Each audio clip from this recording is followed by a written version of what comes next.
पूज्य गांधी बापू के जन्मदिन 2 अक्टूबर 2020 पर बापू को स्मरण करते हुए उन्होंने यरवड़ा जेल में दिए हुए प्रेरक प्रवचन की पुस्तिका मंगल प्रभात का पठन आपके समक्ष प्रस्तुत कर रही हूँ।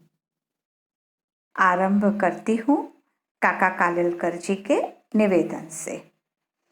गांधी जी ने यरवड़ा जेल का नाम यरवड़ा मंदिर रखा था। वहाँ उन्हें बाहर के कुछ अखबार पढ़ने को मिलते थे और आश्रम से खत भी अच्छी तादाद में आते थे। फिर भी हम कह सकते हैं कि वह फुर्सत का समय उन्होंने सूत यज्ञ में, चरखे की भक्ति में और गीता के चिंतन में ही बिताया। उस अरसे में साबरमती आश्रम के जीवन में ज़्यादा जान फूंकने की ज़रूरत है, ऐसी मांग दो एक भाइयों की ओर से आने से उन्होंने आश्रम वासियों को हफ्तेवार खत लिखना शुरू किया।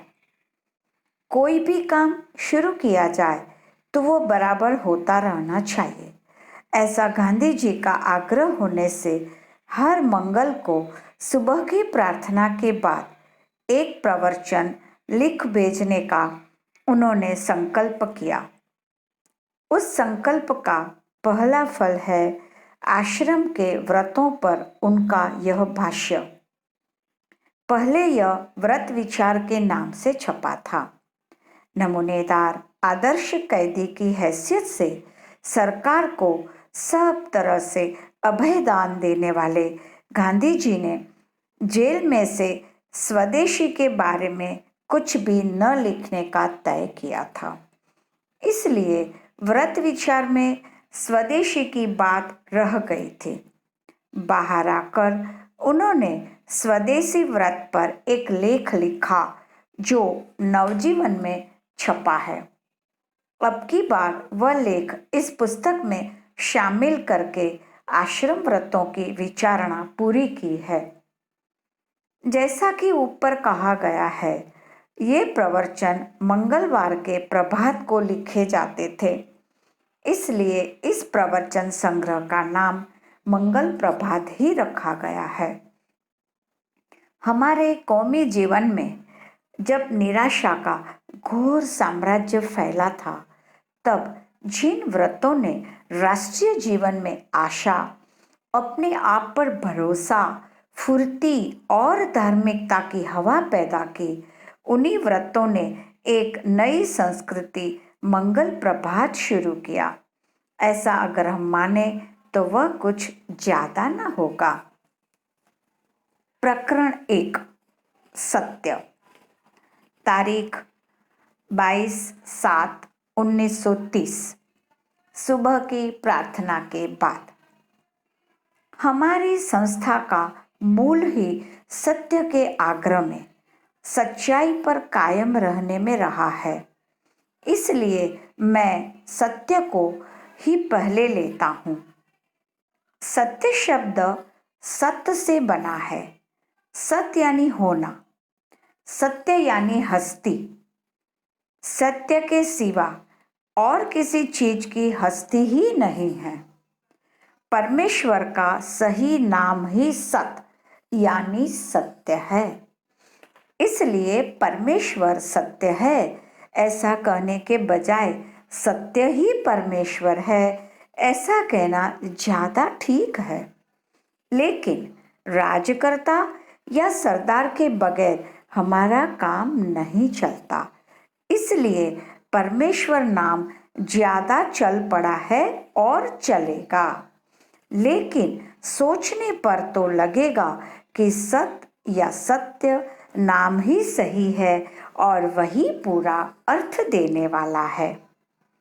और जहाँ सत्य है वहाँ ज्ञान, शुद्ध ज्ञान है ही। जहाँ सत्य नहीं है वहाँ शुद्ध ज्ञान कभी नहीं हो सकता।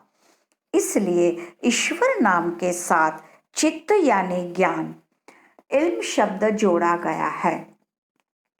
और जहाँ सत्य ज्ञान है वहाँ आनंद ही होता है। शोक रंजोगम हो ही नहीं सकता और सत्य सदा हमेशा है, इसलिए आनंद भी हमेशा है। इसीलिए ईश्वर को हम सच्चिदानंद सत्यचित्त आनंद नाम से भी पहचानते हैं। इस सत्य की भक्ति के खातर ही हमारी हस्ती हो, उसी के लिए हमारा हर एक काम हर एक प्रवृत्ति हो, उसी के लिए हम हर सांस लें। ऐसा करना हम सीखें तो दूसरे सब नियमों के पास भी आसानी से पहुंच सकते हैं और उनका पालन भी आसान हो जाएगा। सत्य के बगैर किसी भी नियम का शुद्ध पालन नामुमकिन है। साधारण तौर पर सत्य यानी सच बोलना, इतना ही हम समझते हैं, पर हमने तो विशाल अर्थ में सत्य शब्द का इस्तेमाल किया है। विचार में, बोलने में और बरतने में सच्चाई ही सत्य है।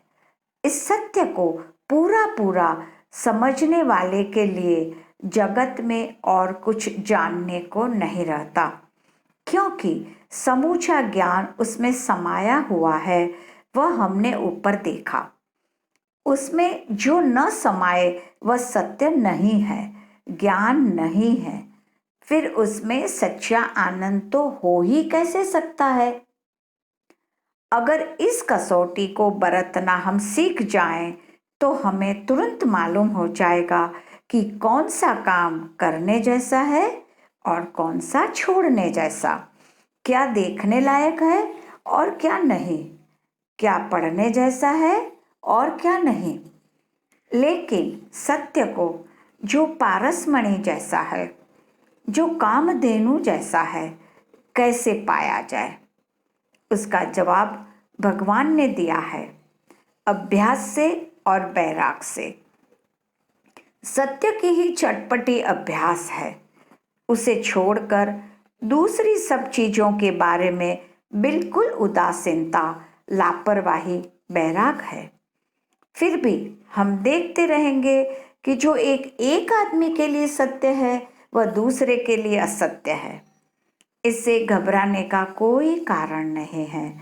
जहाँ शुद्ध कोशिश है वहाँ अलग अलग दिखने वाले सब सत्य एक ही पेड़ के अलग अलग दिखने वाले अनगिनत पत्तों के समान है। क्या परमेश्वर भी हर एक का अलग अलग नहीं दिखाई देता? फिर भी वह एक ही है, यह हम जानते हैं। लेकिन सत्य नाम ही परमेश्वर का है, इसलिए जिसे जैसा सत्य दिखाई दे उसके मुताबिक वह बरते, उसमें दोष नहीं है। इतना ही नहीं, वही उसका फर्ज है। फिर ऐसा करने में कोई गलती होगी भी तो वह जरूर सुधर जाएगी, क्योंकि सत्य की खोज के पीछे तपस्या होने से खुद को दुख सहना होता है, उसके पीछे मर मिटना होता है। इसलिए उसमें स्वार्थ की तो गंध भी नहीं रहती। ऐसी निस्वार्थ खोज करते हुए आज तक कोई गलत रास्ते आखिर तक नहीं गया। गलत रास्ते गया कि उसे ठेस लगती ही है और फिर से वह सीधी राह पर आ जाता है। इसलिए जरूरी है सत्य की आराधना यानी सत्य की भक्ति। और यह भक्ति तो सिर का सौदा शीश तणु साटू है, या वह हरि का मार्ग होने से उसमें कायर डरपोक के लिए स्थान नहीं है। उसमें हार जैसी कोई बात ही नहीं है। वह तो मर कर जीने का मंत्र है। पर अब हम करीब करीब अहिंसा के किनारे आ पहुंचे हैं।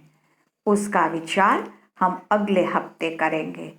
इस मौके पर हरिश्चंद्र, प्रहलाद, रामचंद्र, इमाम हसन हुसैन, ईसाई संतों वगैरह के दृष्टांतों का हमें चिंतन करना चाहिए। दूसरे हफ्ते तक बालक, बड़े, स्त्री पुरुष सब चलते बैठते खाते पीते खेलते सब कुछ करते, यह विचार चिंतन करते ही रहे और ऐसा करते करते निर्दोष नींद लेने वाले बन जाएं, तो क्या ही अच्छा हो। यह सत्य रूप परमेश्वर मेरे लिए रत्न चिंतामणि मन चाहा देने वाला तिलस्माती रत्न साबित हुआ है। हम सब के लिए वह वैसा ही साबित हो। धन्यवाद।